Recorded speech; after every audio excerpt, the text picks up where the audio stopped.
Quiet on the set. Slating.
Hello and welcome to Red Barn Radio. I'm Bradford Becker, and this evening in our 22nd year of broadcasting, we bring you episode number 865.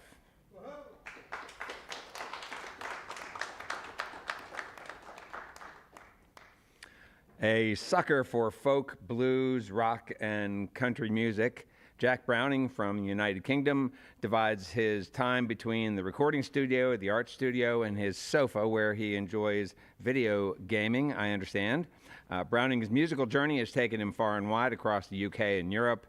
I've been looking forward to our time together and know this is going to be a great evening here in Kentucky on Red Barn Radio tonight. Jack is here with his band, Shelby Laura on guitar, no strangers here, Tyler Kaiser on bass, and Luke Estep on drums. Grab your dinner, sit down, and enjoy, folks. We present you an evening of music with Jack Browning.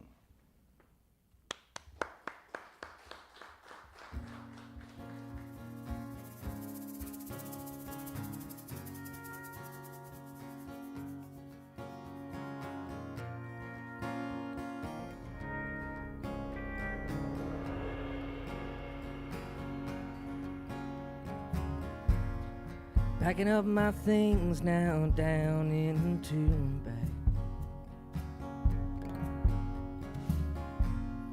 Hit the road before it's light.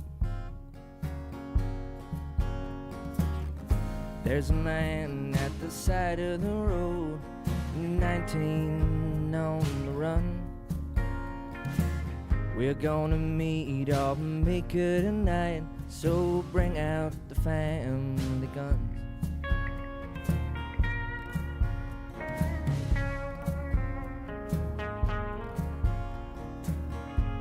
Dad's a loose cannon, can't keep himself straight. My brother, he now raises hell.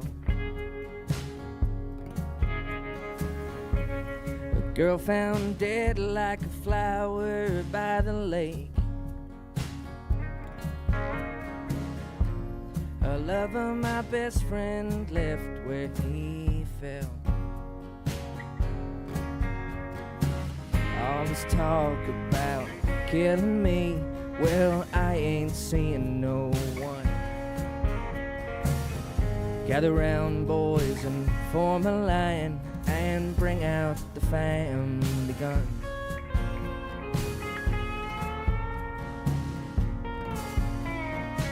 Tell them what's up, Shelby.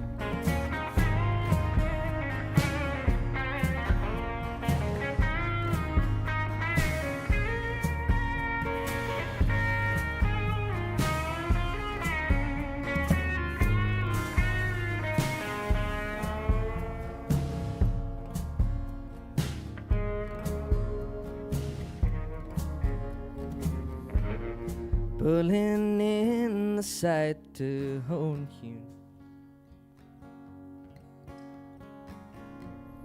Hop on the train, I'm gonna start anew. You bet your life that you'd seen him before. Ghost out on the run. Gather round, boys, and form a line, and bring out the family guns. Yeah, bring out the family guns. And bring out the family guns. And bring out the family guns. And bring out the family guns.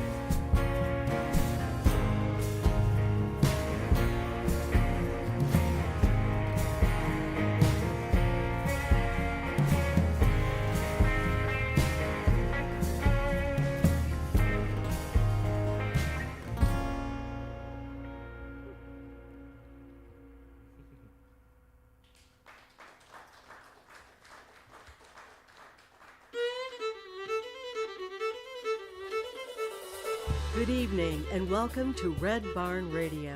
Wherever in the world you're listening, welcome to Roots Music Southern Style. Thanks to WEKU, Red Barn Radio's official radio partner, NPR for Central and Eastern Kentucky. Listen online at weku.org. Red Barn Radio is supported by Visit Lex, Lexington, Kentucky's Convention and Visitors Bureau. More information on what Lexington has to offer is at visitlex.com. LexArts, Lexington, Kentucky's premier cultural development, advocacy, and fundraising organization, working for the development of a strong and vibrant arts community as a means of enhancing the quality of life in Central Kentucky. Follow Red Barn Radio on Twitter and like us on Facebook. Here's the host of Red Barn Radio to tell us more about tonight's performers.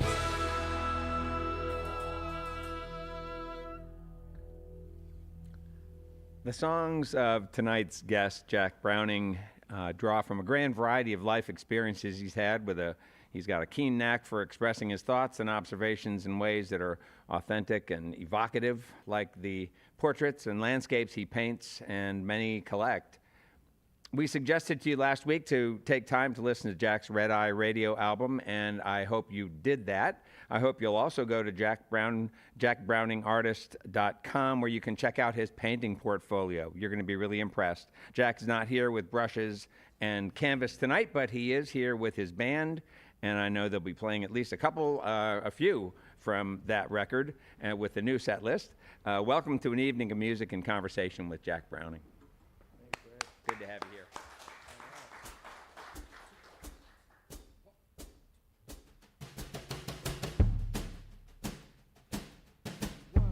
2, 3.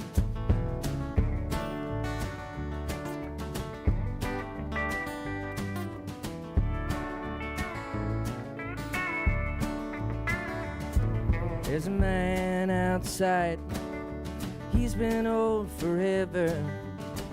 There's a man in here with me with sobriety like a gun.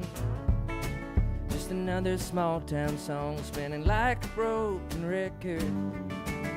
I'm just sat here waiting to come undone. There's this other guy at work, he drinks like he's hurting. Hits the hammer like the timber's gonna fight him back. He's tried to talk, man, it just ain't working. I'm up polite with them, feel I'm gonna crack. Times are hard, they be harder without you. Make a choice, do I kill me or try to love you?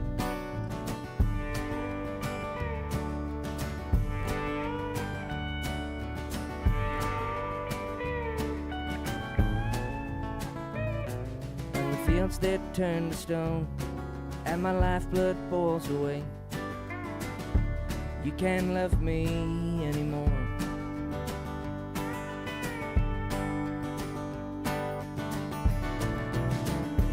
That same guy speaks to me like his own son. Ain't no harder job than there is to raise a man. Threw my dreams away, took my medication. Mark my words, I'll stake my place where heroes stand. Times are hard, they be harder without you. Make a choice, do I kill me or try to love you?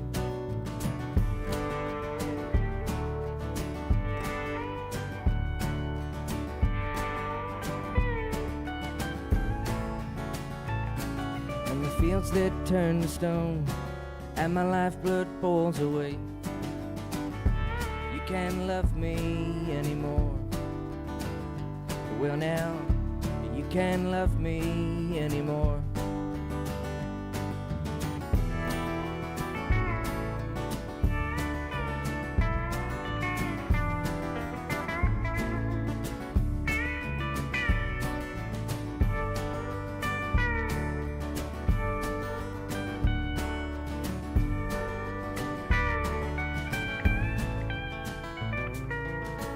That turn to stone, and my lifeblood boils away.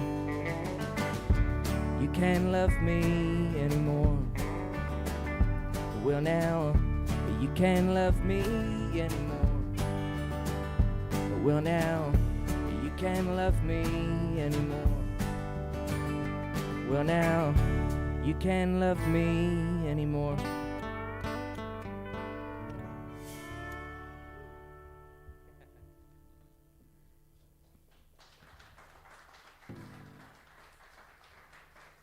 Thank you, folks. That was one off of my debut record. That one's You Can't Love Me Anymore. And I got another one now. It's a homage to the classic murder ballad.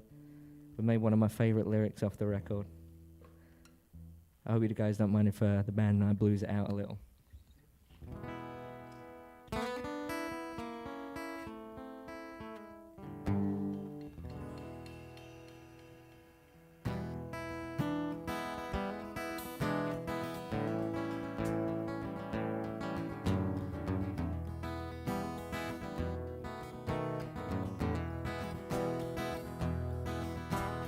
Cold mountain wailing, and I've really messed it this time. We first came here when I was yours, you were mine. I got a feeling that our hands, they're intertwined. Wipe off the blood and honey, you'll be back looking just fine. If I were a cowboy, then girl, well, you'd be my cow. Ain't no mistake in the mess we found ourselves in now. I know you won't cry, you can't do much underground. I'm here laying you to rest anyhow. Cry for him, shall we?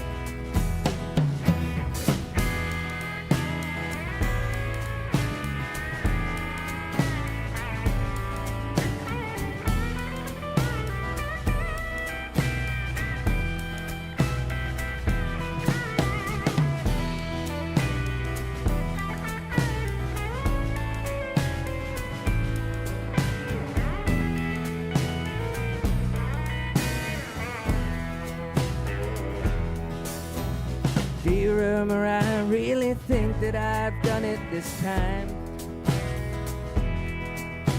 This girl's on the ground and you're bleeding back in Abilene. You and your new man at the altar crushed in a heap. Well, my killing makes 3, it'll be 4 when this gun puts me to sleep.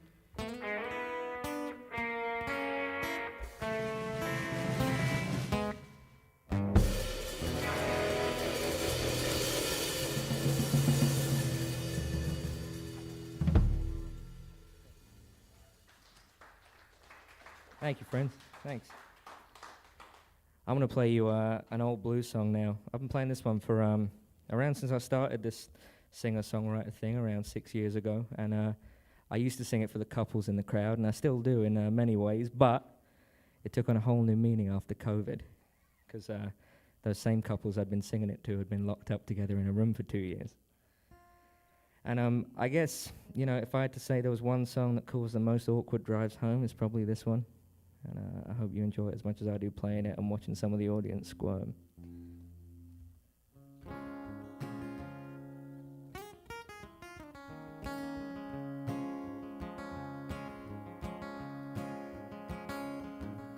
Times ain't now nothing like they used to be. Oh, times ain't now nothing like they used to be. I'm telling you the truth, Lord, now take from me. 'Cause I was born in Kentucky, she thinks I'm easy to rule. 'Cause I was born in the country, she thinks I'm easy to rule. She wanna hitch me to a wagon, she wanna drive me like a mule.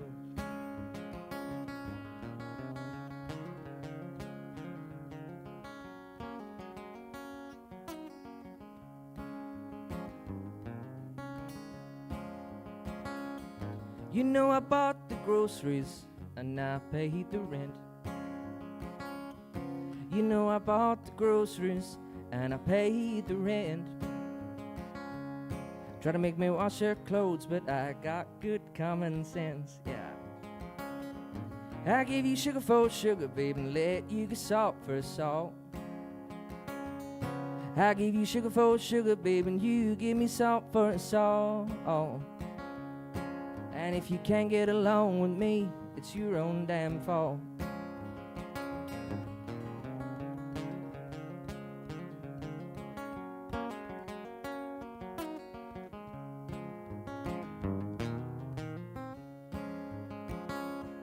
How do you want me to love you? You keep on treating me mean.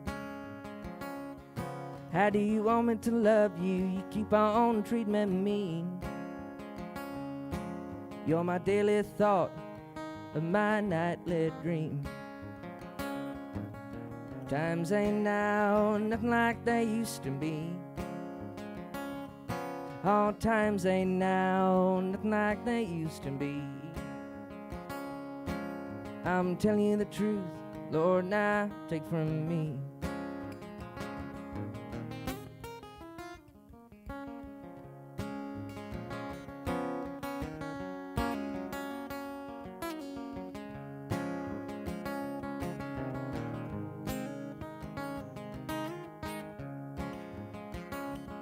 Sometimes I think you're too sweet to die.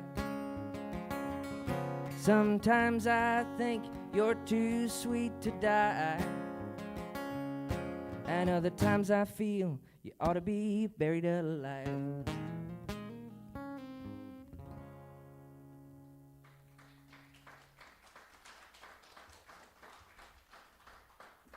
All right, thank you. This next one is this one comes out in August 30th. We've just been in the studio recently back in England. I brought the weather with me, it looks like, in Kentucky the last couple of days, let me tell you. And this one's partly written to my fellow musicians, not naming anyone in particular, but me and also my little brother as well. You know, we're pretty great at spending money, not always the best at making it. This one's called Champagne Taste, Lemonade Money.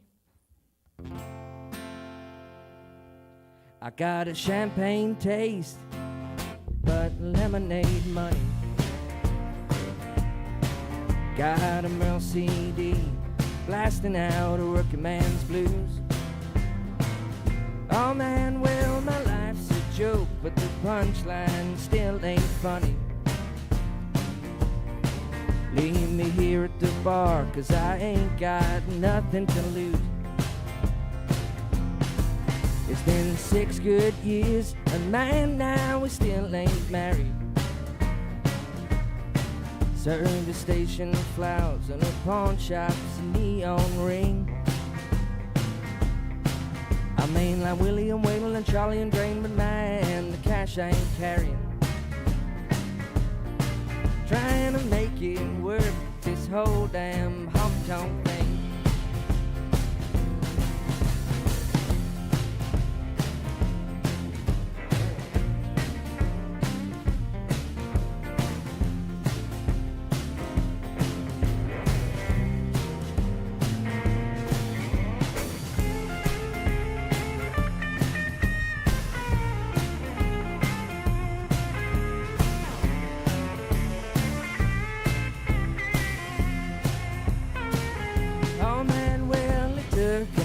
To figure out what I was saying. Thank you all, and the good woman by my side. A working man up a gallows pole, a loving man with a heart of gold trying.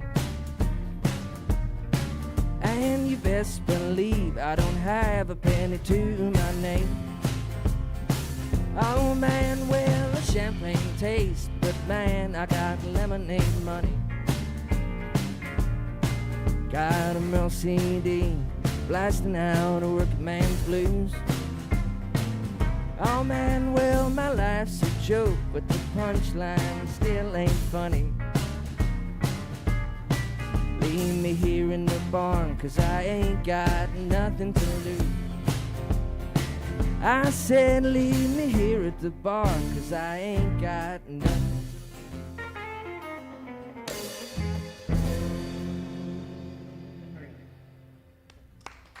All right. Thank you very much. Our guest this evening on Red Barn Radio is Jack Browning. As you might know from our introduction and also hearing Jack talk about his songs, he ain't from these parts. And it's so it's great to have you here. It's great to be here, man. I've been a fan for a long time. So. Oh, yeah? Yeah, Oh, all 2018 right. I think was my first the gateway into my Red Barn addiction. Yeah, man. Well, all right. All right, so you listened back home? Yeah, over on YouTube. I think I found it kind of like a lot of people did with the Tyler appearance. Oh, and, sure. Yeah, kind of figured one day I might make it here in person to at least spectate a show. I never expected to be here under the lights. So Well, it's a treat for us too, and it's also a treat for me to know that YouTube exists in other places other than Lexington. oh, it's real popular, man. Yeah. Why don't you tell folks about where you grew up? I mean, we can start from the very beginning. I mean, I'd love to hear you talk about the place where you were when you were a kid. Yeah, I mean, so I was born in London.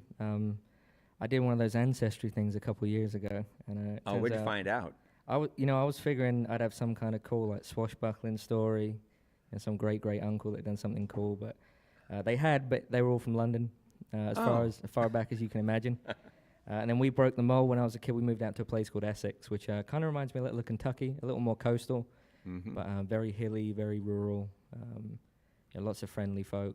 And how did you happen to move there from London? What was your father and mother's vocation? Well, so they both worked on the London Underground, or the Tube as we call it, which is our like metro system in London. So no rhyme or reason that I can figure out, and I've thought about it, but I was saying there's no place I'd rather grown up. I don't think. It was very very cool as a kid, and tearing up on our bikes and. Still in touch with a lot of folks from back home. So. But when you moved out to Essex, out to the rural community, I don't think of rural communities as places where subways run. No, you're right. My dad had a hell of a commute, and I guess that's where I get my kind of wanderlust from, I guess, because his journey to work was quite the odyssey, and here I am 8,000 miles away from home playing for you guys, so I guess it runs in the family. Yeah, right. Right. So how old were you then when you moved from urban to rural? I must have been all of about 4 or 5 years old. Okay. And for PR purposes, I always say London's my hometown, because you say Essex and people are like, but yeah, I've always considered Essex home. That's where I grew up, and that's where I always feel like I'm returning home. When I visit and when I'm on tour, that's the place that I think of. And you were then 4 or 5 there in this rural setting, and that's where I assume you were when you sort of discovered music for the first time and sort of started to sort of feel its magic. Yeah, magic, stupidity, everything. Wanted to take a career in music. I was kind of a late starter with playing guitar, but I remember being into music very young, and I've said before, one of my formative experiences was hearing Highwayman for the first time on a CD my dad had, and then I remember the next day at work, he went to work and I climbed his CD cabinet to try and find it, and I found it, and I squirreled it away back to my room and just listened to that song over and over again. That's interesting to me. So your dad was into rural American music. Yeah, I mean, he was into all sorts. I mean, he was the first person I ever heard raving about this dude, Bob Dylan. And straight away as a kid, you hear your dad talking about someone with like such reverence. I'm like, man, this dude must be pretty good. And it turns out he was. He's done pretty well for himself. I think if he sticks at it, yeah, he'll do real good. Yeah, and so Bob Dylan was definitely kind of one of the first things, and then Johnny Cash and stuff, but also kind of some of the rock stuff as well, classic rock. That was what I grew up playing, and I guess that all comes from my dad's record collection too. It was the main way we kind of bonded together, And was he also playing other kinds of music that sort of tickled your fancy? I mean, he had the biggest crush on Tina Turner. That's quite different. Which went way back, which was very different than Johnny Cash.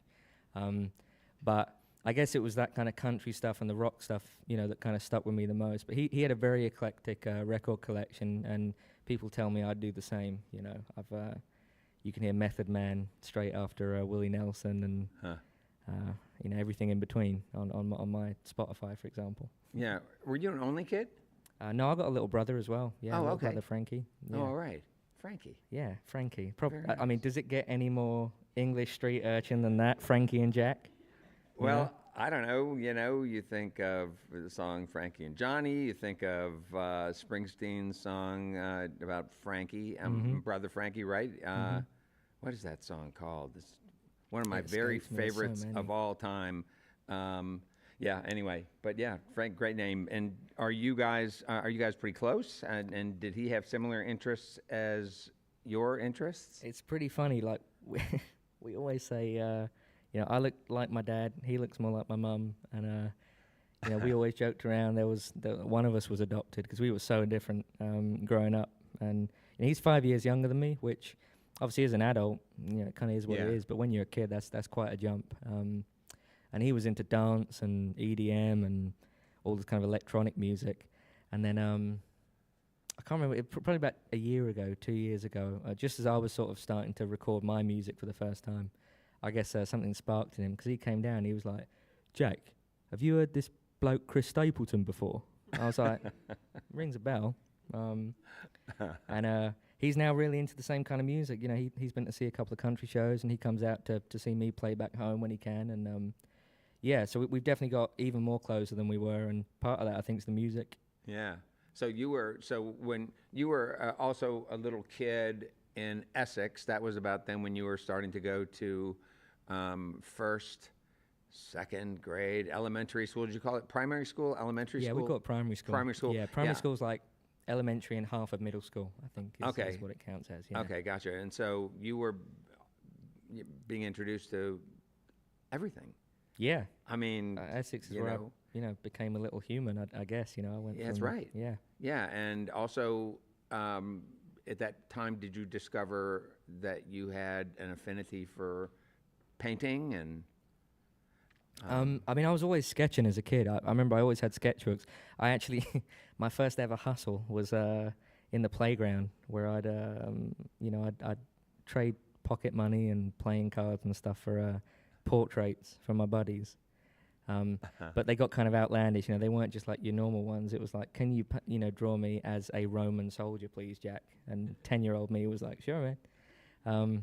So yeah, I was always drawing and stuff, but then in secondary school and into what we call sixth form, which is kind of like your last bit of high school over here. The last bit of high school is Yeah. called sixth form? Yeah. Okay. And it was around then I had 3 amazing teachers, and they said, "Oh man, you should try this painting thing." And I was like, "Nah, no way." And I guess the rest is history for that. Yeah, was it a public school then? It was like a public school? It was a grammar school, so it was like kind of like a private education, but you get in on merit. It's like you take a test when you're at the end of primary school. Okay, well I think we might call those magnet schools here. Right. Right. Okay. Yeah. So it was sort of a specialty school. Yeah, it was very intense. I was 11 years old, and I was taking like a 2-hour bus ride to school every day, and Wow. coming home, and I guess looking back, I've never really put it together before, but I listened to a ton of music, on that ride home, and I wonder if that maybe had something to do with my eclectic taste. You can only listen to so much one thing when you're traveling that much every week. Yeah. Was it high pressure, this school, or was it just a big order to be going to school so far away from the place that you sort of called home? Yeah, no, it was really high intensity. I mean, I've still got this crippling like perfectionism, I guess you'd call it, and I think a lot of it stems from that. You could never do enough at that place, and I wouldn't have changed it for the world, but it definitely wasn't for everybody. So it's not regrettable then? No, not for me. No, Oh, that's good. I know some folks that do. Some people I went to school with that do, but I don't regret it. But it definitely gives you a kind of different perspective on work and stuff like that, I guess. But did you get some good training there as far as your painting goes? Oh yeah, fantastic. I couldn't have faulted the 3 teachers I mentioned. Still in touch with all 3 of them to this day. Oh, right. And it's getting on for 8 years since I left. So yeah, we're still good friends, and I kind of, especially the art stuff, but that and the music goes hand in hand. I definitely owe a lot to them. Huh. So talk some about how your painting and your music work together? Do you think of one as a go-to when the other isn't working for you? I'm thinking maybe as a writer. Do you find that sometimes in the course of painting that you discover new ideas and directions to go in your writing? Yeah, I think so. I always joke around that art's kind of like more of the day job of the two. And that's the thing I do day on day. But when I put my record out in September last year, that was the first thing I'd put out kind of under my own name. And it makes me laugh. I started recording that in November 2022. And it was because the art was slowing down and wasn't paying the bills. And I wasn't doing a ton of it. And then, right around when I was kind of pretty far into the recording process, suddenly the art started to do okay again. And then I was left with two insane professions I was trying to pursue, and obviously being incredibly a perfectionist and also very, very sensitive to criticism. It was two definitely difficult professions to dive into, and I guess I never really meant to do the two kind of at once, Oh, interesting. So I'm very curious about this. So the criticism, would you say criticism primarily of the painting that you do? Is that the kind of criticism that was most difficult for you to endure? I think both. I think it's a lot of it the music. I've had conversations with other guys and girls that that do music, art, both. Writing and stuff. And you can get 100 great comments, but you always delve on the one where someone says something offhand, and it's something I'm trying very hard to work on. And definitely some of my more recent songs that I've recorded is something I've sort of tried to address a little bit and kind of settle the score a little bit. Do you ever entertain the possibility that you might have someone else manage the social media aspect of your work?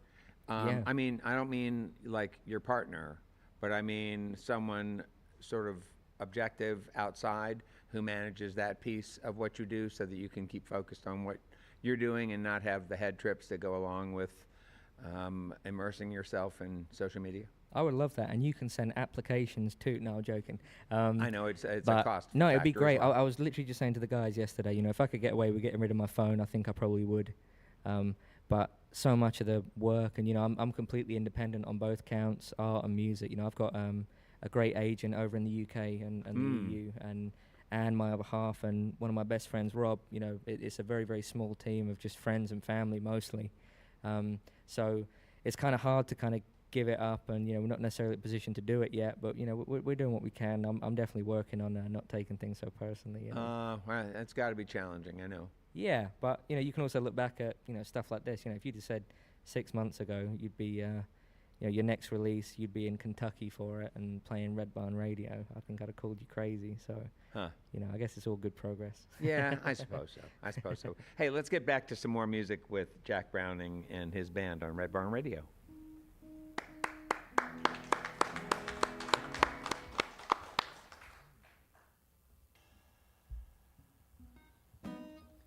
Yeah, so talking about things that are, happening while I'm in Kentucky, this one came out on Friday.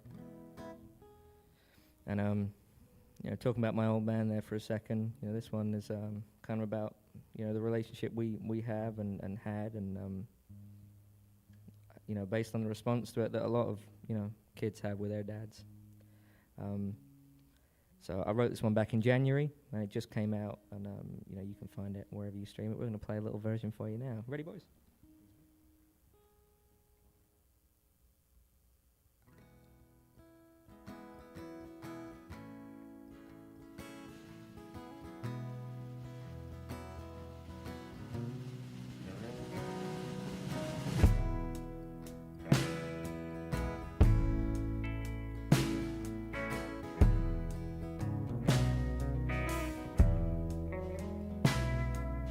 When you're a kid, you got high hopes, a path cut for you in the sand. Now all I can try is not to be the same guy with the same troubles as my old man.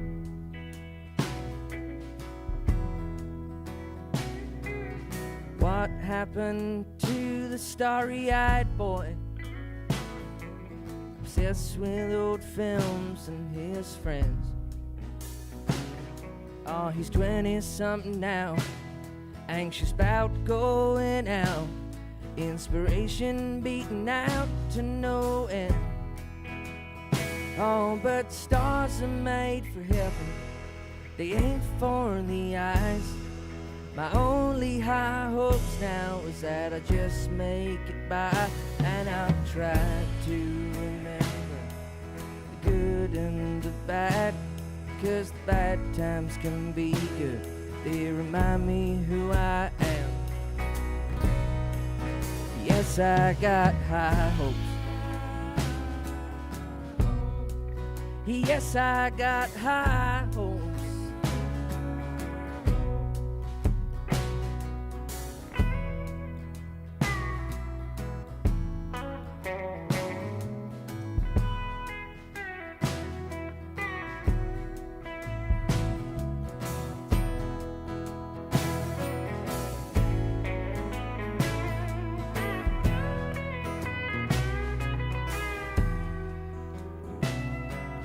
Hidden dreams in the mirror and just hoping can't see my reflection in life.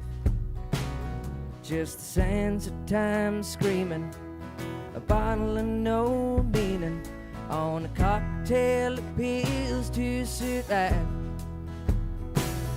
And I look at the old man across from me, his eyes wild frown lines buying time. What were the dreams that he clung to? Did he do all he had to? Were they much different than mine? Oh, but stars are made for heaven, they ain't for the eyes. My only high hopes now is that I just make it by, and I'll try to remember the good and the bad, 'cause the bad times can be good. They remind me who I am. Yes, I got high hopes. Yes, I got high hopes.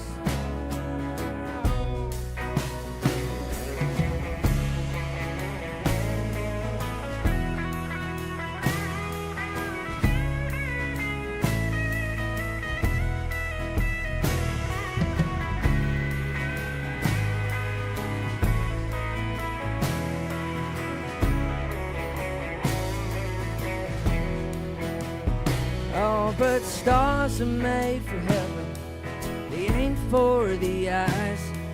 My only high hopes now is that I just make it by, and I'll try to remember the good and the bad, 'cause the bad times can be good. They remind me who I am. Yes, I got high hopes. Yes, I got high hopes. Yes, I got high hopes. Yes, I got high hopes. Yes, I got high hopes. Yes, I got high hopes.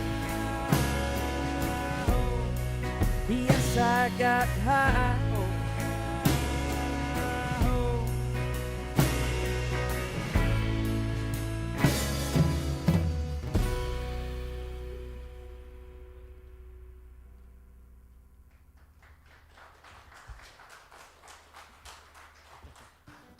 Thank you very much.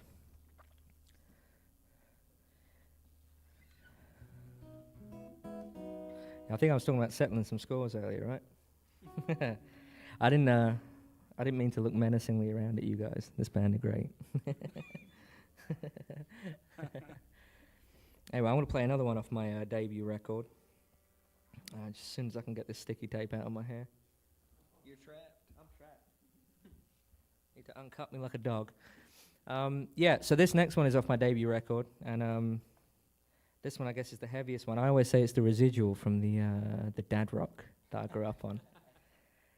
We were talking earlier about, you know, I guess it's the communal band experience, but when you end up playing bars that you're way too young to be playing in, sticky floors, a lot of faded denim, ton of that.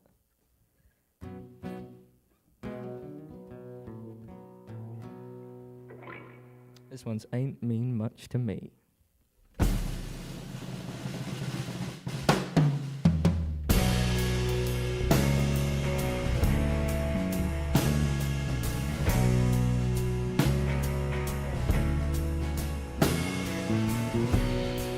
You cannot see the cold line of irony wearing flares in your 50s, stuck in the 70s.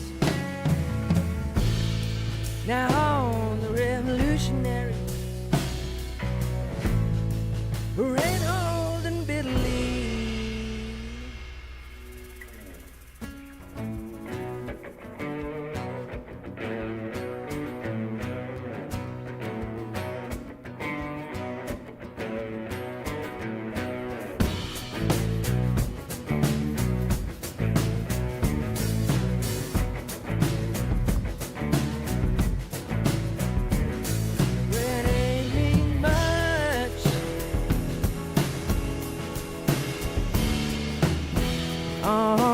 Don't mean much to me. The times they're changing. You're out running wild. I don't need no mirror, baby, to see I never smile. Everything comes on in waves, but I sink like a stone off.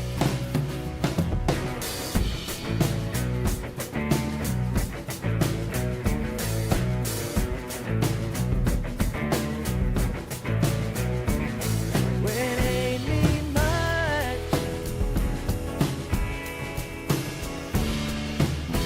Oh, no, it don't mean much to me.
Much to me.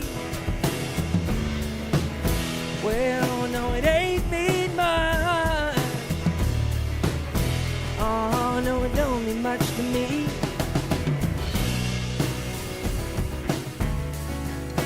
You wore me down, and you cut me so deep. Oh, and you snapped both my legs.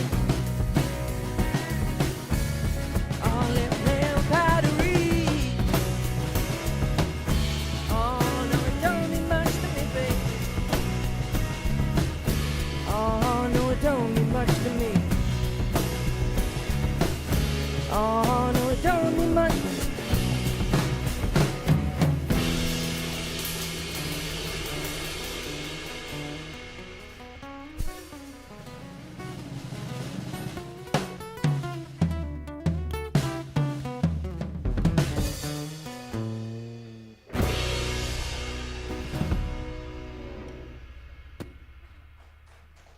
Thank you.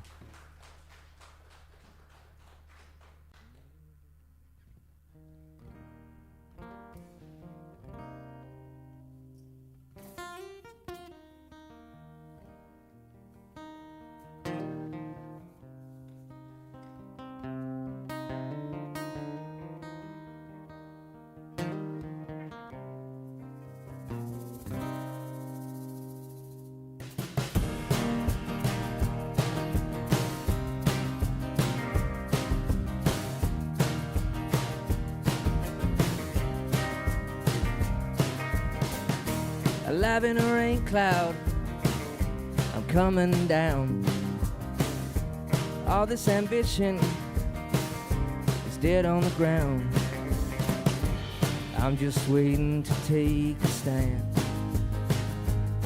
with you. Oh, oh.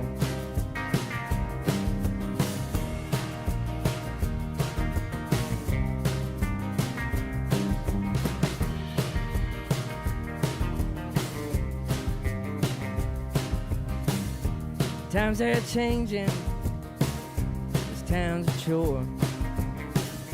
I bet you changed, but honey, I changed more. All these years don't mean a thing anymore. Oh, oh. Anymore.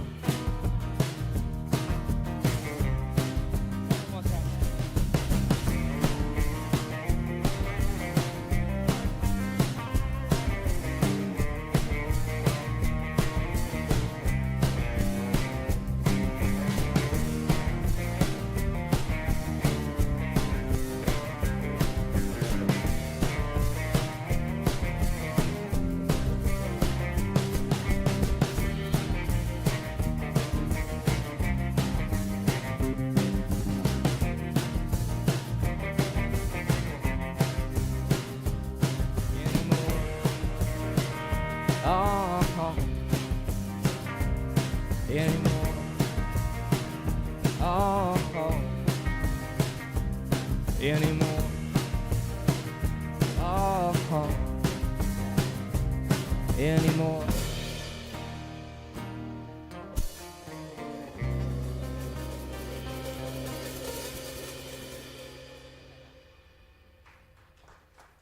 Thank you very much.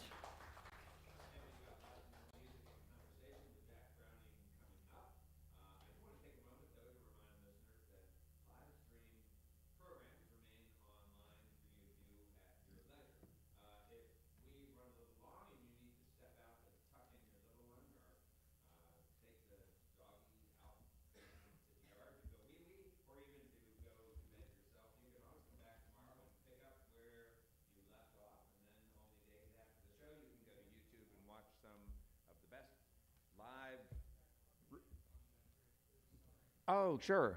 Okay, good. Yeah. I'd like to take a moment. We've got lots more music and conversation with Jack Browning coming up. I'd like to take a moment to remind listeners that live-streamed programs remain online for you to view at your leisure. If we happen to run a little long and you need to step out to tuck in your little one or even to go to bed yourself, you can always come back and the next day and pick up where you left off. And then only days after that, you can go to YouTube and watch some of the best live roots music, Southern style performance video content you've ever seen. And I'm talking a couple hundred thousand, that would be a lot. I'm talking a couple thousand Red Barn Radio videos on our channel. It's what we produce week after week. I hope you go there too. And please, while you're there, can you do us all a favor and subscribe, please, if you haven't already. Next week, the Red Barn Radio staff is going to take a breather to start getting ready for an exciting new 23rd season. We'll be dark next week then and return to begin our wrap-up of season 22 with a band called Alabaster Boxer. This is a unique music project. It's a foursome hailing from southern West Virginia, pardon me. These guys got together not all that long ago, and already Alabaster Boxer might be considered the best assembly of rock all-stars that West Virginia has ever seen. I was really taken with a couple of things. First of all, they have a cool, sometimes crazy, groovy, and mesmerizing song arrangement to throw at you. Bottom line for me, on your behalf, listeners, is the super fun and balls to the wall music performance these guys can deliver. You're going to like it. Be sure to join us August 14th for Alabaster Boxer, traveling here from West Virginia, where mountaineers are always free. Don't miss our broadcast the 14th in studio and on Red Barn Radio's live stream, 7 p.m. Eastern in North America. Red Barn Radio, listen to the live. Back to tonight's Red Barn Radio program. We welcome you live on our social media platforms, broadcasting from the Arts Place Performance Hall here in the horse capital of the world, which is called Lexington, Kentucky. Welcome back, Jack Browning, to Red Barn Radio.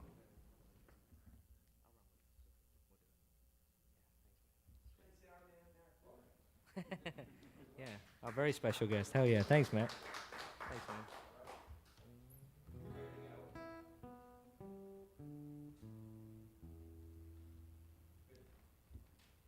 Jack Browning. All right, we couldn't come to Kentucky and not pay tribute to one of my favorite songwriters. Shelby will tell you. These guys are, you guys are from his hometown. This one's one of my favorite songs by this incredible force of nature that we lost not a million years ago. This one's That's How I Got to Memphis by Mr. Tom T. Hall. All right.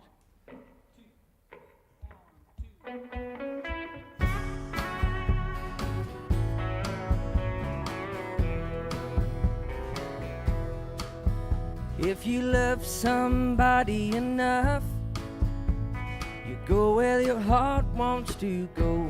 That's how I got to Memphis. That's how I got to Memphis. If you need somebody enough, go where your heart wants to go. That's how I got to Memphis. That's how I got to Memphis. I know if you'd seen her, you'd tell me, 'cause you are my friend. I've got to find her and find out the trouble she's in. If you tell me that she ain't here, I'll follow the trail of her tears. That's how I got to Memphis. That's how I got to Memphis.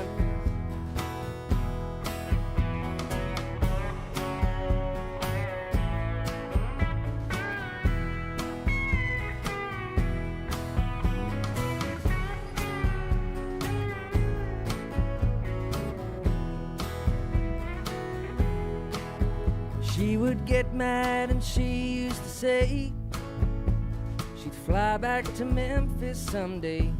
That's how I got to Memphis. That's how I got to Memphis. I haven't eaten a bite or slept for 3 days and nights. That's how I got to Memphis. That's how I got to Memphis. I know if you'd seen her, you'd tell me that I love her so. I've got to find her and find out why she had to go. Thank you for your precious time. Forgive me if I start to cry. That's how I got to Memphis. That's how I got to Memphis. That's how I got to Memphis. That's how I got to Memphis.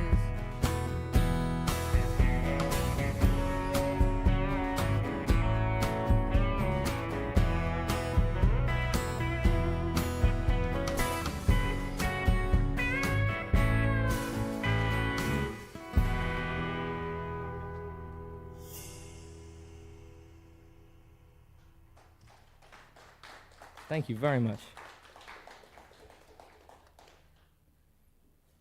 We're just going to get my ear rigged back up. Yeah. How's this for live television, huh? Yeah, my beautiful fiancée, Anne. Thank you very much. All right. Give it up for Anne. Yeah. Thank you, baby.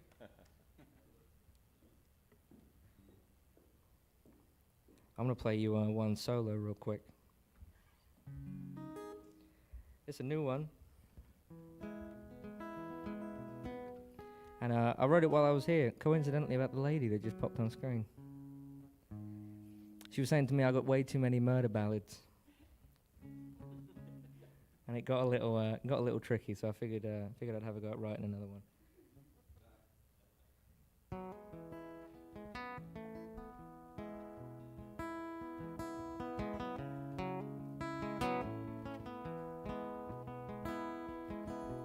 Doing wrong when I'm doing right. My mistakes keep me up at night. In my life there's one short thing. It's giving you that simple ring. So you wanted a love song. I tried my best. See it in my eyes when you're in that dress. So you wanted a love song. Well, here you are. You and me under Muhlenberg County stars.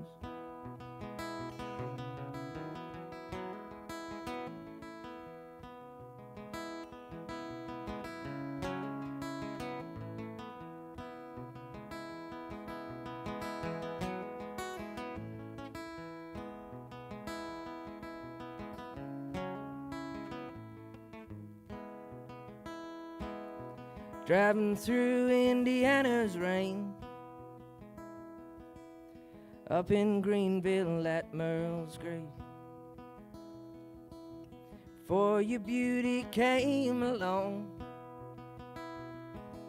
I didn't plan on sticking around too long. So you wanted a love song. I tried my best. You come around your Sunday dress.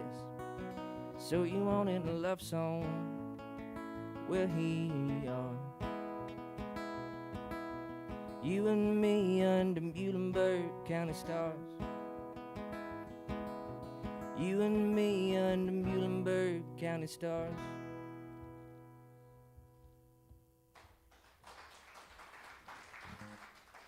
Thank you, friends. I want to bring the boys back up from oh, you guys went back. All right. We were hiding. Yeah, you guys were hiding. All right.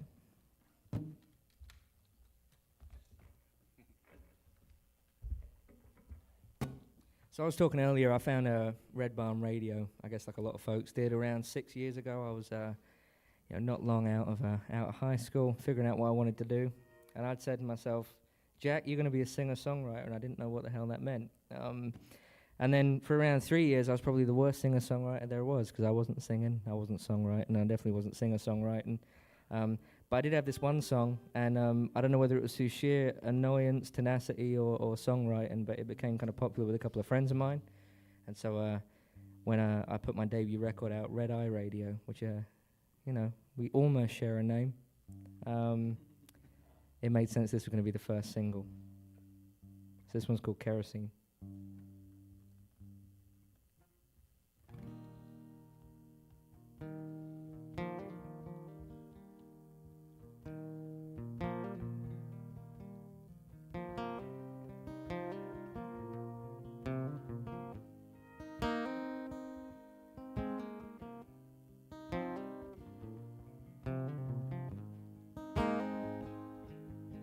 Life's a death trap, heart attack. Boss has got a Cadillac, I'll take the bus. Driving clocked out, knocked back. Won't get no handout, won't make a fuss. I did in 10 years, no fears. Rent and arrears, gonna go sell the lot. Sitting out back, waiting just like a prisoner fixing to be hung.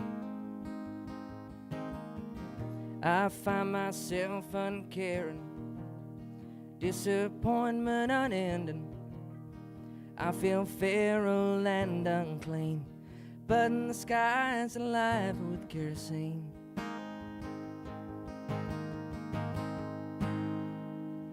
Kerosene.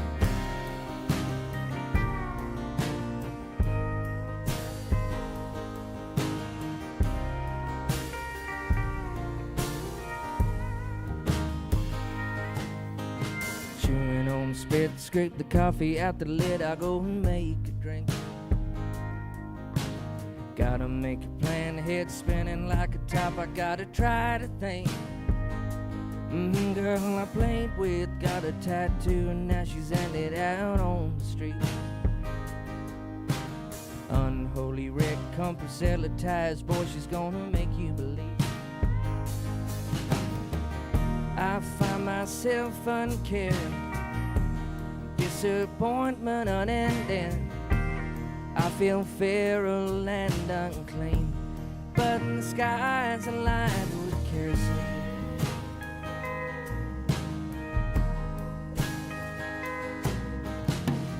Don't mean to drown in pity, ain't there nobody listening?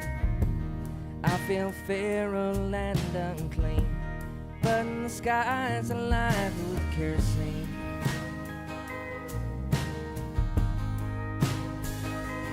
Kerosene.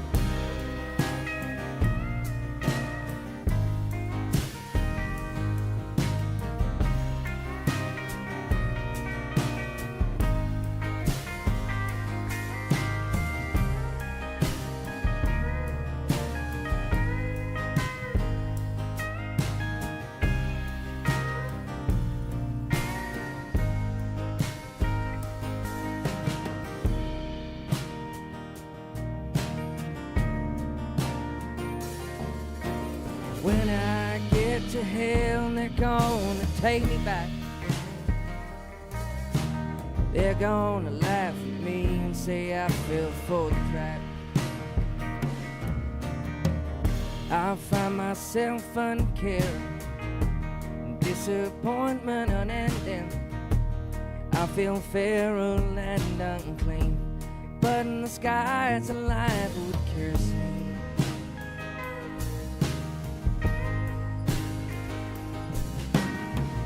Don't mean to drown in pity, ain't there nobody listening? I feel feral and unclean, but in the sky's alive with kerosene.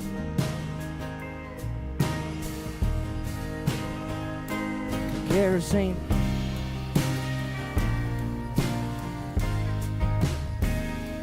Kerosene.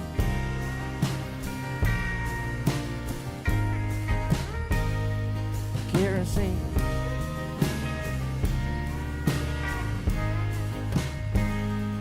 Kerosene.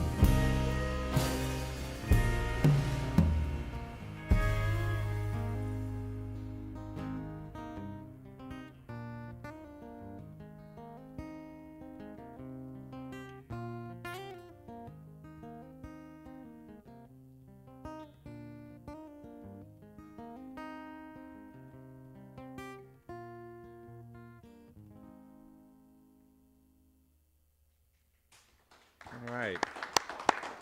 Thank you. All right. I wonder if you might talk to us about your bandmates here, Shelby, Tyler, and Luke. Yeah, How you met them? it was a funny story. You know, I didn't even know how we got connected originally. I want to say it was Jim, kind of.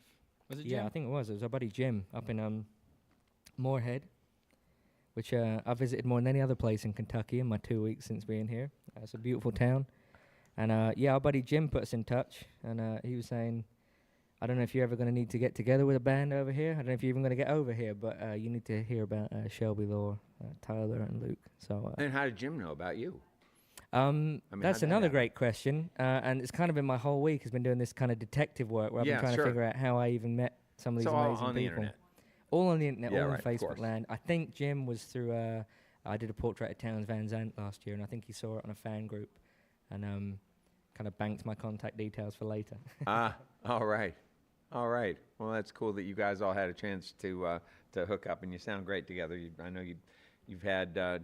When you're doing this kind of a thing and you hook up with players from other places, the opportunities to, pull things together and get all the fine details of the great songs is challenging, and you guys are doing a great job of it. I've been very lucky with these guys. Give it up for them. They've been super awesome. All right. I'm introing them properly later, but Yeah. So is Olafille actually, Shelby, where you guys are from? Yes, where me and Ty are from. Oh, no kidding. And I don't remember that conversation. Yeah, when we talked. Luke's from the land of Keith Whitley. He's from Sandy Hook. Oh, all right. Okay. Yeah. Well, you know that you may or may not know that Tom T and Dixie were right here, right there, right where you are standing. I did indeed. I was trying They not to sat think here. about it until Yeah. we'd done the song. Yeah, And, they sat now- here now and I we can think had about a it a great little bit. conversation and laughed a lot, and it was just terrific. Yeah, he's not the only one of my heroes that have stood here, so I'm honored to be here. And I want to thank you guys as well, all the Ed and Brad and all the great camera operators, sound dudes, Matt. Honestly, you guys have been great, so thank you very much for having me. I appreciate it. Well, it's nice for you to nod that way. Thanks. All right, I've got a range of questions now, and I am out of practice a little bit because I've been away for a few weeks.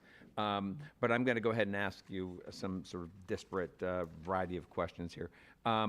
First of all, I'm stuck on this idea of rural music, that your dad was into rural American music, and I just find that there's something about that I still don't fully understand, is that fascination. Well, that's another thing, fascination with the American West. We'll get to that. But did your father, do you have friends? Are there folks that you know in Great Britain who have a sort of fascination for old, British rural music or old British folk? I don't know if it was really rural music, and I'm thinking about the stuff that Richard Thompson did when he was a little kid. Yeah. Or when he was, a teenager. Yeah, I mean, with Fairport and Pentangle and all that, the British folk revival and all of that business. yeah, I Can you mean, speak to my that? first job was at a weekend in a little local guitar store, and I still remember the first time I ever heard John Martin. I was just thinking of him. Yeah, his music definitely played a big part in me kind of thinking, man, acoustic guitar can be cool. Oh, yeah. Before that I was Les Pauls and Marshalls and, even longer hair than now. And then he and went then- all kind of electric in his later Then he kind of went years, all right? electric, but Yeah, that with kind of sweet Phil little Collins mystery and, especially May You Never as well. That great song from 1970. beautiful. Had a big impact. And so I definitely think there's some great festivals back home for kind of English folk music. And there's some absolutely monster players, especially around Essex, because Essex, Suffolk, Norfolk, that kind of little peninsula that I grew up on is huge for that kind of music. So yeah, it was definitely big, but I think imported talent is a big thing. I noticed that when I lived in the Netherlands for a little while, the people in the Netherlands love it when they can say this person's traveled to come and play the Netherlands, and I think it's kind of the same in England, that America's just cooler because it's not England, it's like something different. It's cool. They've traveled for it. The music's traveled, sometimes on like illicit pressings and bootlegs and stuff. And I think it just kind of romanticized it a little bit. I think that had a big part to do with it. Huh. Have you ever listened to much to old British folk? Yeah, definitely. Yeah, other than John Martin? Yeah, I mean, John Martin's kind of like the big name for me. As you say, I love Richard Thompson and some of the stuff he did with Fairport Convention. But, even just in the guitar shop where I worked, I remembered we had so many characters like coming in week on week, and they were just these absolutely monster players that just could outplay any name that you've heard of off the stage. Yeah, that's But right. no one knew who they were, and they were just coming in, doing their thing, kind of fiddling around on the guitars we had. And they just play this awesome kind of like old folk stuff. And a lot of it's been lost, but I think there's definitely a big thing at the minute with people trying to get it back. And that's people quite exciting. Like people your age? Yeah, definitely some younger folks. Yeah. And, I think there's been a really cool blending of American and British folk stuff as well happening. Oh, that's neat. I guess, myself a little bit, being interested in John Martin first and foremost. I think that's probably had an impact on what I do. And even going back to my little brother, I think May You Never was probably the first song he ever was like, can you play this one on guitar for me? Like, 'cause he liked it when he was kind of That's a good one. in his teens. So yeah, I guess I owe quite a lot to British folk music too. Do you ever feel like that you draw upon some of that? When I was actually when you the last song that you ended with like a little sort of acoustic bit that I don't know, didn't sound American to me for some reason. There's something about it that had that evoked something Yeah, I mean, that little bit was elsewhere? that was an intro to a song that I could never figure out what that was going to be. So I put it on the end of Kerosene because I thought it fit. But you know, I think really going back to it, it was sitting behind the desk of this little guitar shop, you know, playing around on a Martin when I was kind of late teens, playing around, listening to a lot of like English folk. So yeah, maybe you're right. Yeah. I don't know. Yeah. All right. So back to the painting part of you. I wonder if you might talk a little bit about how that took off for you. When we were talking before the break, you said it got to the point where at first the painting sort of went quiet, and then all of a sudden it went very loud. What happened? They were quiet for a long time, a long, scary time. So I mean, I had those 3 great teachers I mentioned, and you know, kind of got, you know, a good grade at, you know, doing art at school. And then I think it was the first week I left school, I got my first commission. I think it was to paint a character from Batman or something wild. And, you know, I did it for small change, and it just never stopped. You know, as soon as I announced that commission, someone said, oh, you know, well, I've got this portrait of my dog, you know, this photo of my dog, can you paint it? You know, and it kind of went on like that for a while. And then 2019, I did or 2018, I did a portrait of the White Buffalo, who, you know, is a great songwriter, a great musician, great roots, an Americana musician. And did a portrait of him. He invited me down to a show in London, and, you know, got to meet him, got to hand him the portrait, and that was cool. And then 18 months later, I hadn't heard anything. And I was just about to walk out the door, and I got an email saying, hey, Jack, it's... you know, the White Buffalo's manager, and we're doing a new album. Would you want to paint the cover? So I said, well, I see what I'm doing. And said, yes, of course, you know, 100%. And I guess that was like the first kind of big ticket thing I'd done as an artist, and, you know, kind of dined on that for a couple of years until I started painting. Wow, a couple of years. That's kind of portraits of, you know, some of my songwriting heroes, kind of joining the two together, you know, music and art. And that was when things have really taken off, the last year especially. Yeah.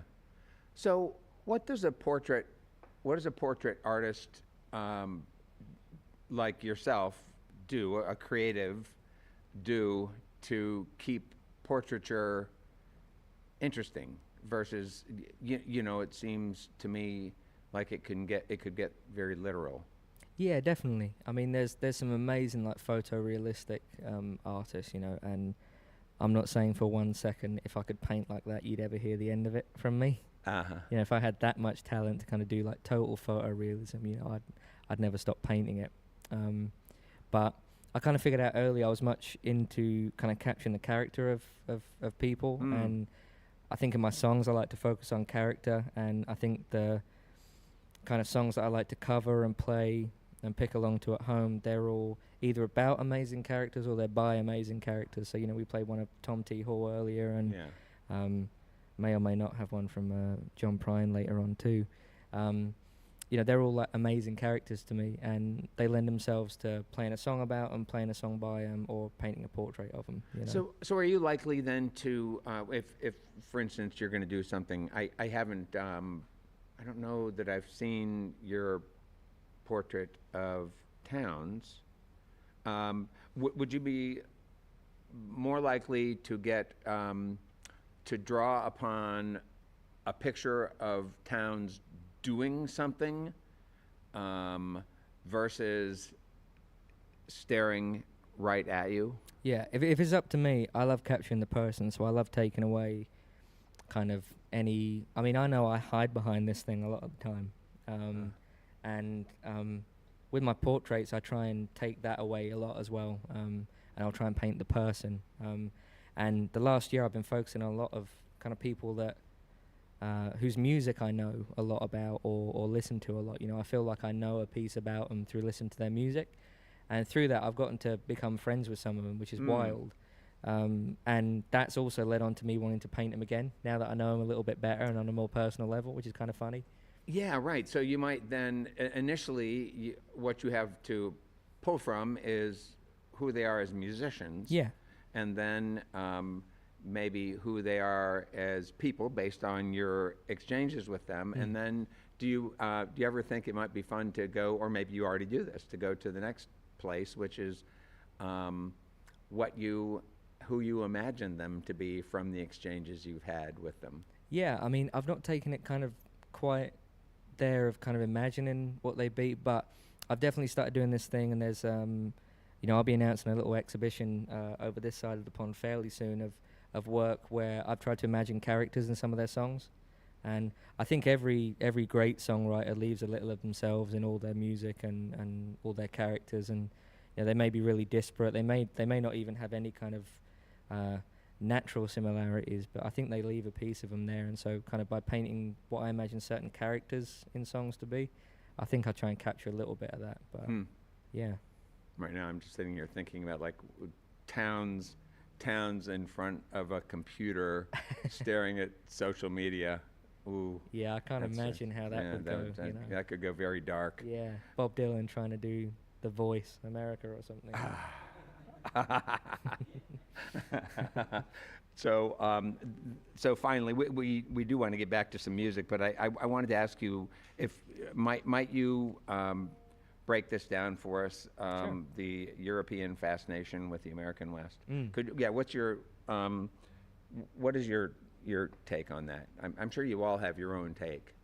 Yeah, I can only really speak for myself, but I grew up with my uncle Alan, who I adore. We used to go and watch a lot of westerns together in his house. He was the first person I knew with a plasma screen TV back in the early 2000s. So we used to go and watch a load of old westerns, and I remember he had this horrendous, really tacky scale model of John Wayne that used to call you Pilgrim when you walked past it. So that was my first very superficial foray into the American West as it was portrayed in the 50s, right? And then discover kind of Western music around 2016, 2017, and then Western art as well. And some of the more modern guys who, again, like people I'm very, very honored to call friends now, some of them. Got this very superficial interest in the American West. I thought it looked cool. It inspired a lot of stuff in me, like with my music and my art. And then around 2 or 3 years ago, I wrote something. I was in college at the time studying art, and I did a piece on kind of the American West from an outsider's perspective. A piece of writing? Yeah. That you did? Yeah, Okay. like a long form kind of dissertation, combining art and kind of some writing as well. And it was like, basically, I was trying to finally definitively answer the question I get all the time, which is what's a hairy English dude from London obsession with cowboys and the American West? Sorry to ask you a question. No, you've been asked so it's many fine times, because I still don't know exactly what it is. But I think it's a mix of the music, again, the characters, kind of some of the larger-than-life stuff, but then also, as I come to find out, kind of how the image of the West has been manipulated a little, and a lot of the best characters and things like that have been forgotten about, and kind of trying to unearth that, and the fact they're from all kind of cultures and creeds and backgrounds. So you said you got into the music of the Western around 2016 or 17, but you're talking about the music that came from like Westerns made in the 60s. Yeah, exactly. And early 70s or that kind of thing. Yeah. Before that it was Johnny Cash and maybe the Highwaymen, and then you kind of think, oh well, Johnny's pretty good. I like Johnny. Maybe we should look at the other three Highwaymen, and kind of spiraled from there. And also kind of jumped on board, pretty great timing wise with the great resurgence of kind of Western and country and folk music that, especially over here, has been happening since like 2016, 2017. So yeah, but it's neat that you're incorporating that into your own music. I mean, you kicked off your set tonight with that great sound. Shelby did such a great job of that with a big reverb and that, baritone guitars. It's a terrific sound. So have you had the opportunity to actually go out there and spend some time in the American West? Not in person. I've had the privilege of getting to know a lot of folks who either work out there as artists or, ranchers, and I know a couple like rodeo riders and stuff, which has been pretty cool. But I'm hoping the end of this year or beginning of next year, I've got a couple of things planned where I might be heading out to the Southwest and get to see some of these places in person and meet some of these people, much like I've done in Kentucky and West Virginia the last couple of weeks. Turn Facebook land into reality. And, there's so much to see. Yeah, I don't know if I'll ever have time to explore it all, but I could definitely visit and give it my best shot. I think you have time to explore all of it. Yeah, I do.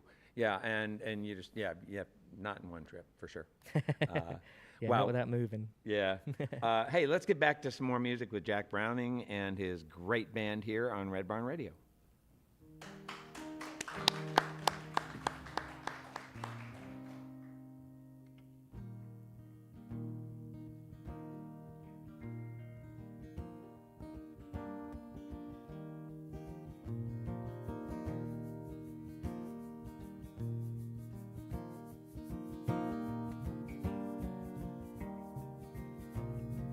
There's this weird time between drinking, getting kicked out my head.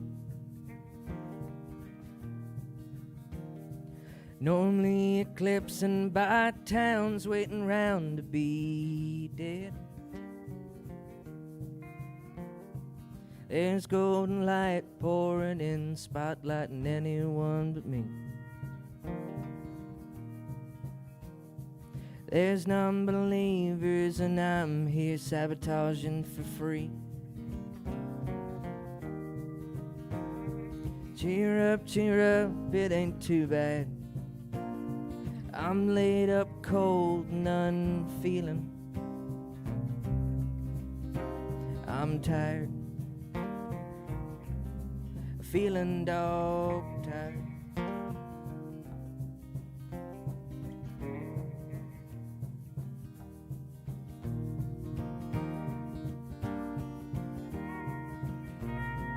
Don't try and tell me what's good for me and my soul.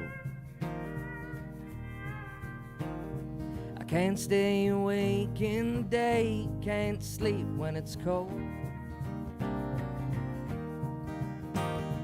I'm 25, my next birthday. These bones feel 100 years older. I'm tired, feeling dog tired, feeling dog tired.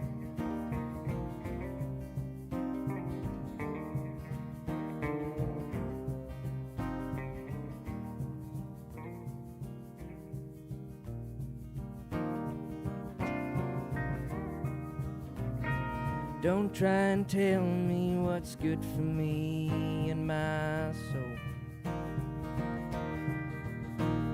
I can't stay awake in the day, can't sleep when it's cold. I'm 25, my next birthday. These bones feel 100 years older. I'm tired, feeling dog tired, feeling dog tired, feeling dog tired.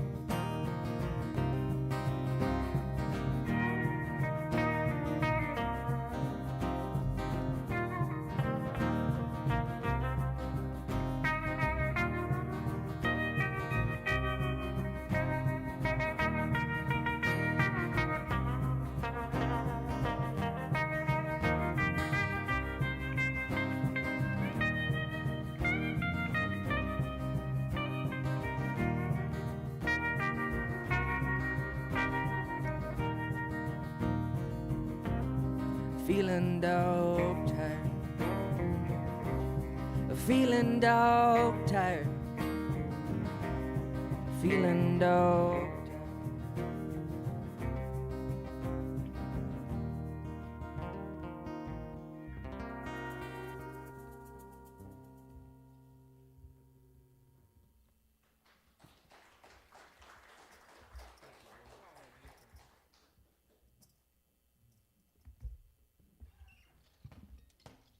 It was kind of pertinent. We got all Western on Brad there. So I'm gonna play you the closer off my debut album. I think I mentioned it before, but Red Eye Radio came out last year. This was the closer. I ended up recording it with my buddy Troy Redfern back in the UK. He's one of those dudes with immense talent. He's near 50 and looks better than I do at 26. Anyway, this is the closer. This one's kind of like the outlaw stompy one on the record. I think every good record should have one. What do you guys think? Absolutely. Yeah, 100%. Until you play a carpeted venue back in England and you get everyone to stomp and you can't hear anything because it's just sticky club carpet. That's the only time it doesn't work. Can't stop no more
Well, my hands did shake and my rifle quaked and the whole world was awakened in blood. Had my arms outreached, his body bound and me,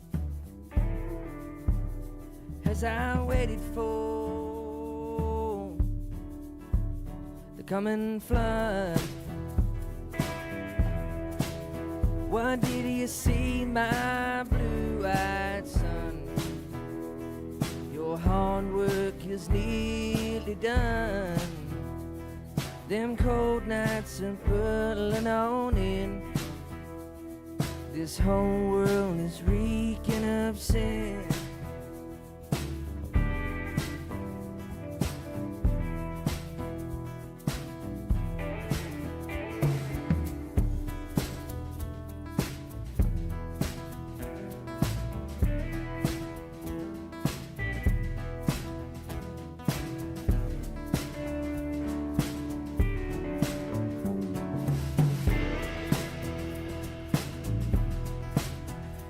I laid down my pistol,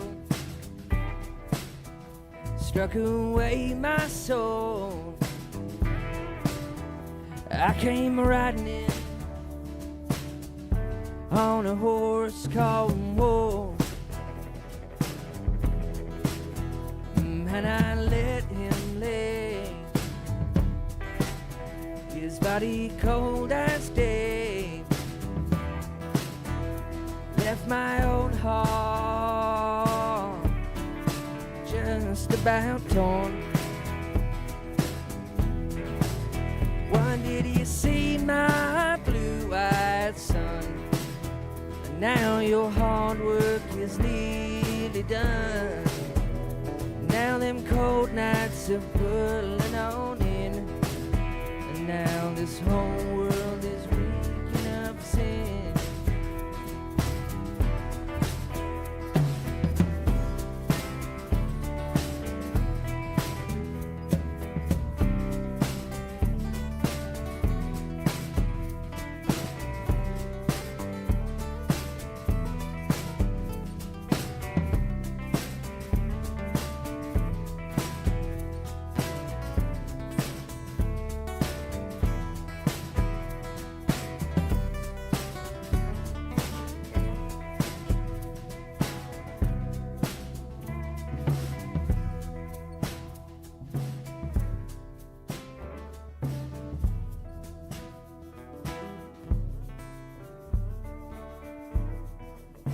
intro, folks.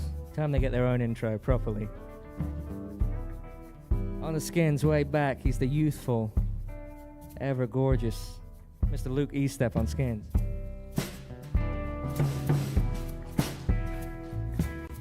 To my left, he's the low-down, coolest dude in the band with the loudest instrument. It's my buddy Tyler Kaiser. Give it up for him.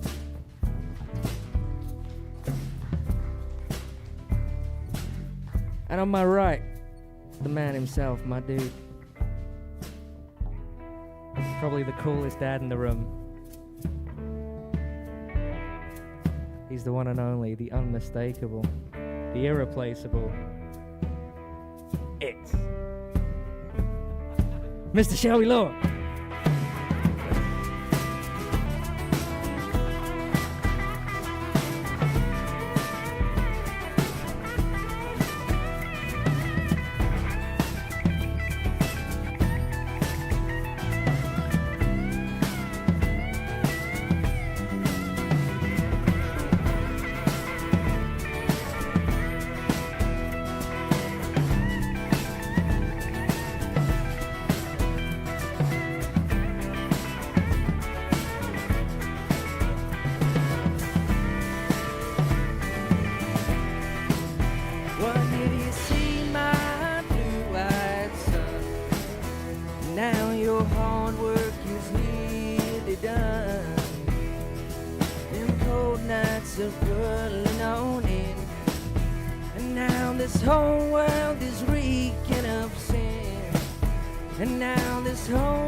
Give it up for the boys in the band. Thank you, folks. I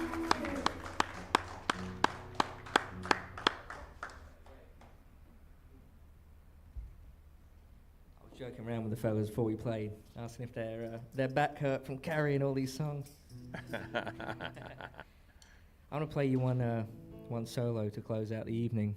We were staying in Barboursville, West Virginia last week, in a beautiful old home built in 1907 that our lovely host, landlady Melody, told us only after the second night of staying there that it was incredibly, very, very haunted. And turns out it was built in 1907 by an old riverboat captain for his mistress, which is brave and terrifying, and has been used for memorial services and laying in wake ever since. And the first night, my fiancée Anne, she thought I was messing with her, opening doors and stuff. Turns out I've been in the shower. So yeah, I'm pretty sure it was definitely haunted. It got me thinking about kind of ghosts and being left behind, and you know, the thought that sometimes folks might be waiting around for us, and it reminded me of this song, so I'd like to play it for you tonight.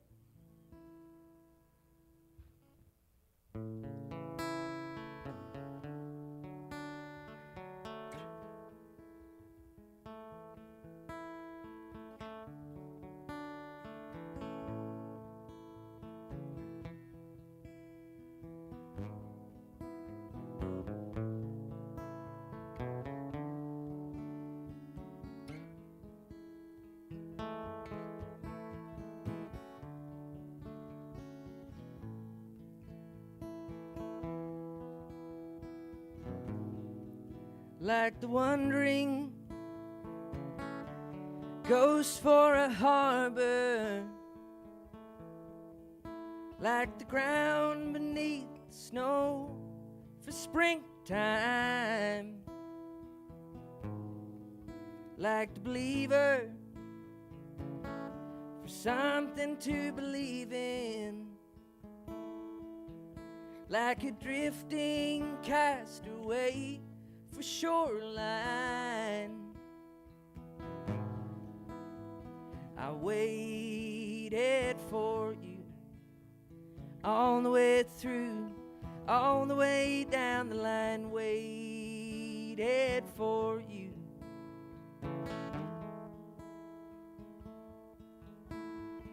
I waited for you all the way through, all the way down the line, waited for you.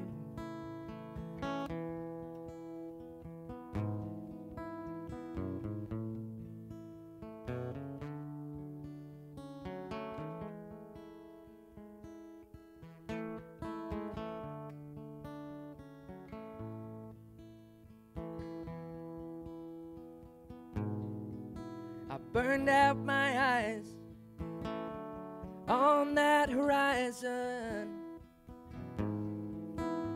Sun ups in the east and sundown in the west. I watched them all for just one reason. Sun came up, poured down, I couldn't care less. I waited for you all the way through, all the way down the line, waited for you.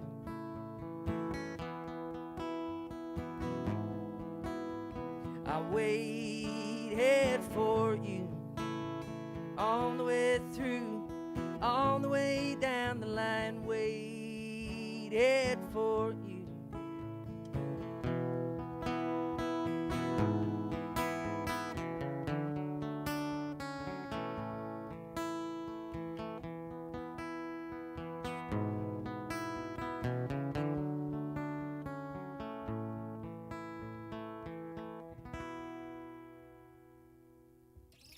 Thank you, folks. All right. Well, there are many people to thank for our broadcast. First, of course, Jack Browning, our guest on tonight's program. We want to thank all of you, especially for listening to our webcast, watching us on social media, and those listening to us on our growing network of Red Barn stations and media worldwide. Thanks to WEKU. That's Red Barn Radio's premier radio partner, Central and Eastern Kentucky's radio news leader. You can listen online at weku.org. It's your chance to hear more great live music from Red Barn Radio and WEKU. That's NPR for Central and Eastern Kentucky. Those of you here in the Central Kentucky area, you got to be sure to check out Red Barn TV now on ABC 36 WTVQ every week, Wednesday mornings. Hey, now before we close out tonight's program, let's bring back Jack Browning and Band. Thank you very much. All right. We're going to play you one more, and I was saying to Ann, the amount of generosity we've been shown, it's been like we've been treated like family since we came over here 2 weeks ago today, and I know for a fact I'll be back next year. I want to play one from one of Kentucky's most famous adopted sons. If I'm not an adopted son yet, hopefully I'm a friend, because you guys have been wonderful. Thank you, Red Barn, for having me. Thank you guys for coming out and watching. This one's a little tribute to Mr. John Prine. This one's pretty good.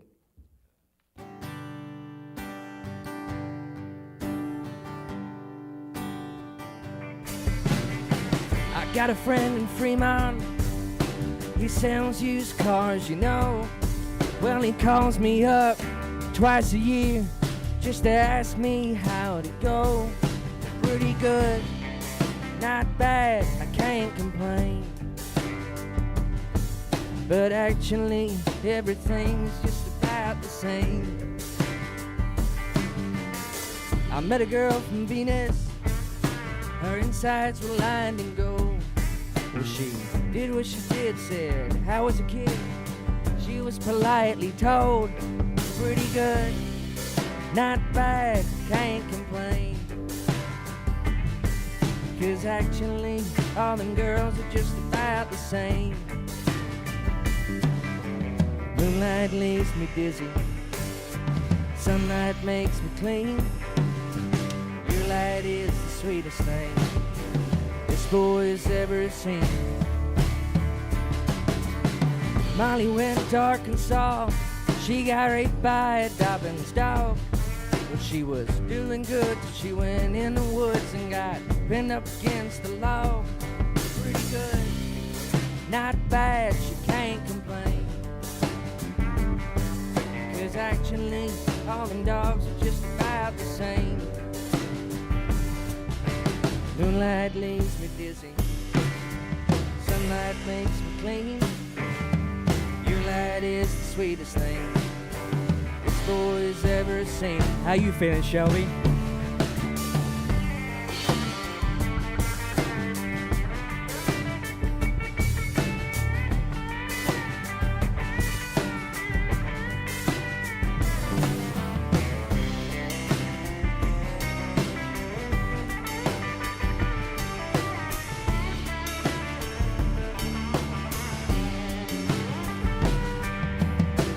Heard Alan Buddha were singing at the Savior's feast. Went up in the sky, an Arabian rabbi fed quick roast to a priest. Pretty good, not bad, can't complain. But actually, all them gods are just about the same. Moonlight leaves me dizzy, sunlight makes me clean. Your light is the sweetest thing this boy's ever seen.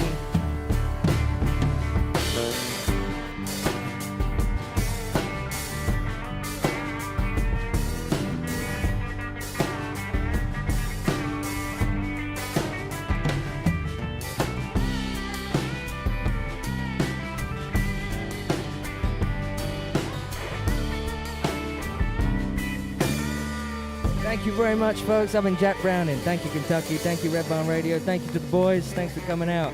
Cheers.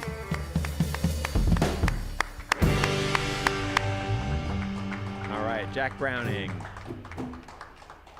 Well, that's all for our show for this week. You can see and hear Red Barn Radio worldwide as we stream live on the web on YouTube, Facebook, and Twitch, Wednesdays, 7 p.m. Eastern in North America. It's always great to hear from all of you who listen to Red Barn Radio's archived performances on your own favorite streaming platform. And speaking of you listeners, please, before, during, or after you enjoy Red Barn Radio, take just a moment to engage with us. Your comments, your sharing, and certainly your choice to subscribe to our online content keeps us growing for now and evermore.